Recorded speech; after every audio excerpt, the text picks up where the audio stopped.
8 through 37 in your pew Bible. It's in the Old Testament, page 319.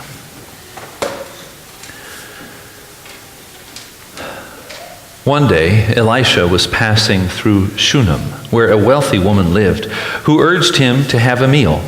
So whenever he passed that way, he would stop there for a meal. She said to her husband, "Look, I'm sure that this man who regularly passes our way is a holy man of God. Let us make a small roof chamber with walls and put there for him a bed, a table, a chair, and a lamp, so that he can stay there whenever he comes to us." We have the same thing for my parents who are visiting, by the way, and Mom is sitting over here with my other mom. So, good to have you here, Mom. One day, when Elisha came there, he went up to the chamber and lay down there. He said to his servant Gehazi, "Call the Shunammite woman." When he had called her, she stood before him. He said to him, "Say to her, since you have taken all this trouble for us, what may be done for you? Would you have a word spoken on your behalf to the king or to the commander of the army?" She answered, "I live among my own people." He said, "What then may be done for her?" Gehazi answered, "Well, she has no son, and her husband is old." He said, "Call her." When he had called her, she stood at the door. He said, "At this season, in due time, you shall embrace a son." She replied, "No, my lord." "O man of God, no, do not deceive your servant." The woman conceived and bore a son at that season in due time, as Elisha had declared to her.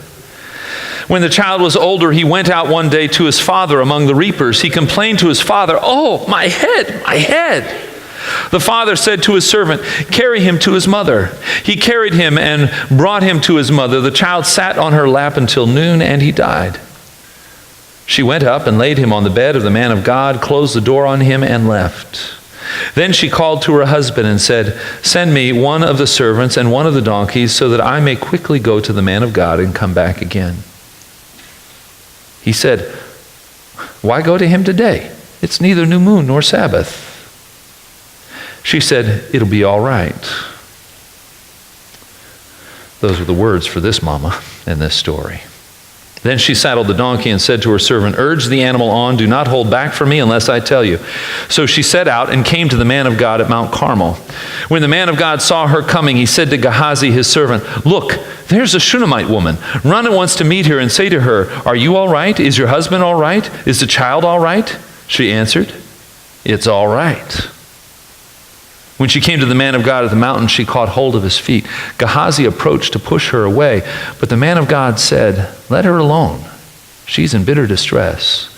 The Lord has hidden it from me and has not told me.' Then she said, 'Did I ask my Lord for a son? Did I not say, do not mislead me?' He said to Gehazi, 'Gird up your loins and take my staff in your hands and go. If you meet anyone, give no greeting. And if anyone greets you, do not answer. And lay my staff on the face of the child.' Then the mother of the child said, 'As the Lord lives, and as you yourself live, I will not leave without you.'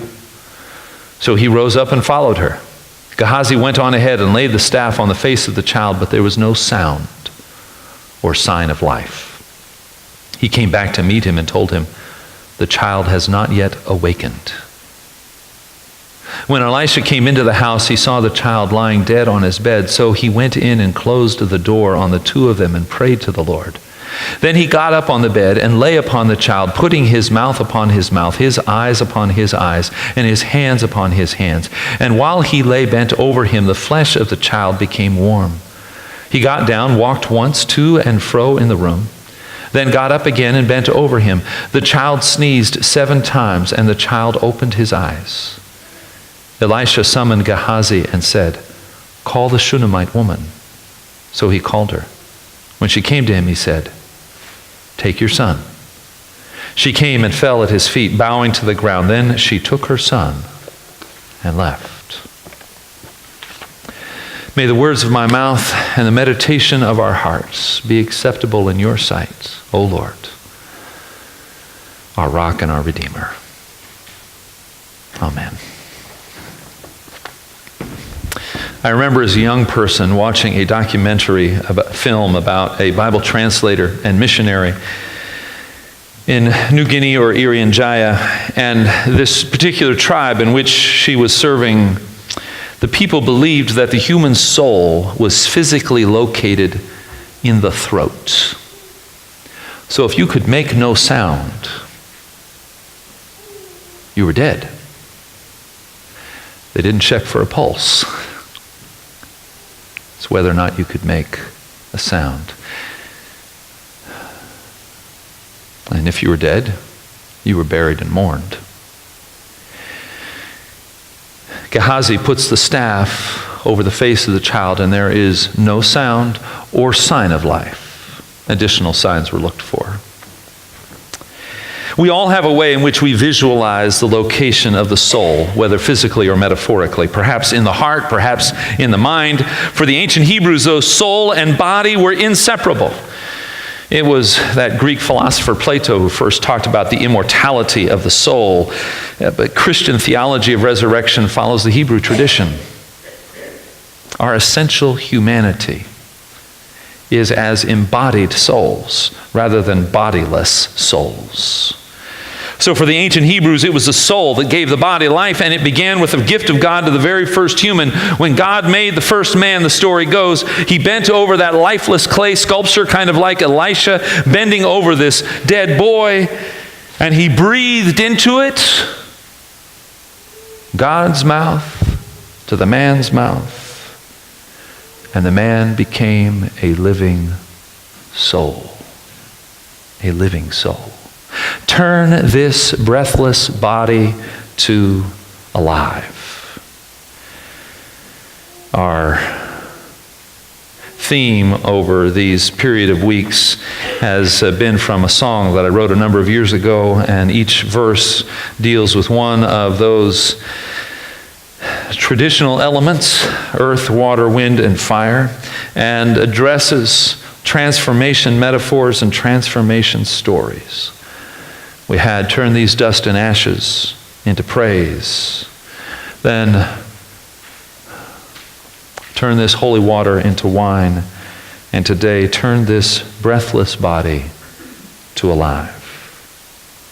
Now it's interesting to see some of the connections between the Hebrew understanding of the soul in this particular story and the one of the people in New Guinea. People in New Guinea had to learn some new things about antibiotics and about vital signs when medicine came to town. The ancient Hebrews were medically accurate in one particular way to understand that the body long without breath was no longer living. Breath given by God to make us alive, and breath necessary for us to continue to live. Now, if you've ever encountered your deepest fear, perhaps like the Dementors from the Harry Potter shows, and you've had the life sucked right out of you by some bad news, by a death or diagnosis, by a partner choosing to leave, by a sudden job loss, you are reminded how important the breath is to life. If you've ever had the wind knocked out of your sails, or the wind knocked out of you, your dreams and ambitions, you're reminded how important the breath is to life. If you've ever taken CPR classes like Elisha placed your mouth on the mouth of another, you are reminded how important the breath is to life. If you've ever sat with a dying loved one and watched them exhale for the last time, you are well aware how important the breath is to life. Turn this breathless body to alive.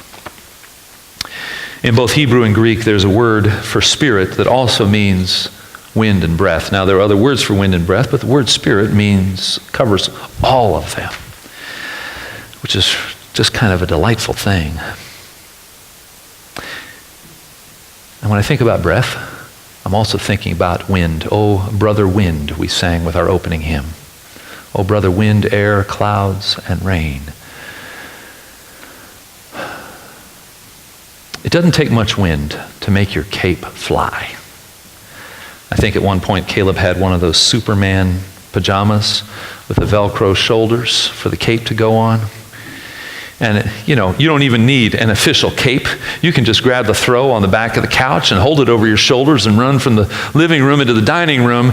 And in your blazing speed, have the cape billow out behind you, the wind making you feel alive. I remember taking him in the stroller before they had strollers that were designed for you to run, the really big wheeled strollers and wide wheels they have now. Just those little itty bitty wheels that would shake and rattle everywhere you went. And he's holding on to that front bar as we go to the local park, the county park, and it had an asphalt trail that didn't have all the breaks in it like you do between concrete slabs of sidewalk. So I could run without the stroller vibrating too much. And he's holding on to the bar, and his hair's flying back as we're going about 40 miles an hour. Not really. Wind, feeling that wind makes you feel alive. Breath is necessary to life. So Elisha sends Gehazi on ahead to check on the boy and to place his staff on the dead body. The staff, the symbol of God's power in the prophetic office. It also allows Gehazi to check to see whether the boy's chest rises and falls with his breath. But no, the boy didn't wake up, Gehazi reports. Elisha arrives and prays. He bends over the boy's body and prays. He paces back and forth, the story tells us, once, and prays. He bends over the boy once more.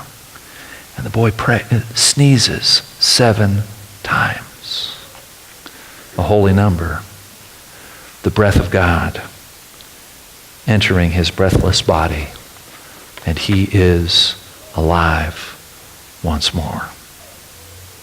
Turn this breathless body to alive. Make every dying part of me revive. What's that dying part for you? Is it your dreams, put on indefinite delay or entirely forsaken? Turn this breathless body to alive. Is it a relationship going bad or a child struggling? Turn this breathless body to alive. Is it failure or the specter of failure? Turn this breathless body to alive. Is it your bitterness, your fear, your anger, or your depression? Turn this breathless body to alive.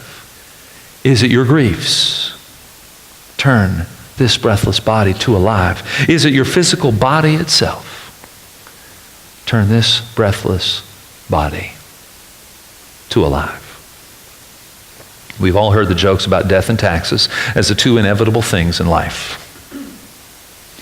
It's expressions of our limitations, things we can't quite get past or around or through, no matter how hard we try or how talented we are.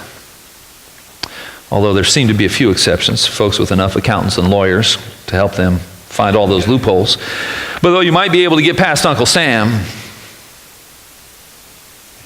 none of us are going to get past death. Or are we? If the prayers of the prophet for the woman's son can be answered, then what can God do for you? Ahead of us is a life with no limits. A life, in Jesus' words, he described it in John 10 as a life that is abundant. There's more to life than there is to death. Life always has the last word. Please pray with me.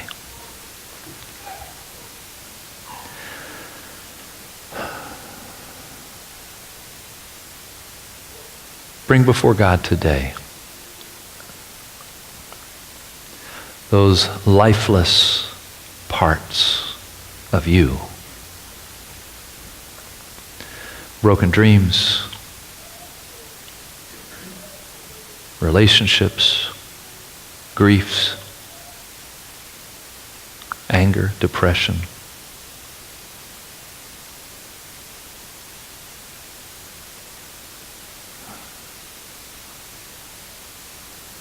Your own body, not as reliable as it once was. Whatever it is, bring it before God today. because in Jesus Christ, life has the last word. I pray again from our psalm of the day. Lord, when you hide your face, we are terrified. When you take away our breath, we die and return to the dust. When you send your Spirit, we are created, and you renew the face of the earth. So, Lord, send your Spirit among us today. Breathe your life into us today. Renew us, body and soul, today. Amen. Our hymn is Breathe on Me, Breath of God, number 420. We're going to sing all 4 verses, number 420.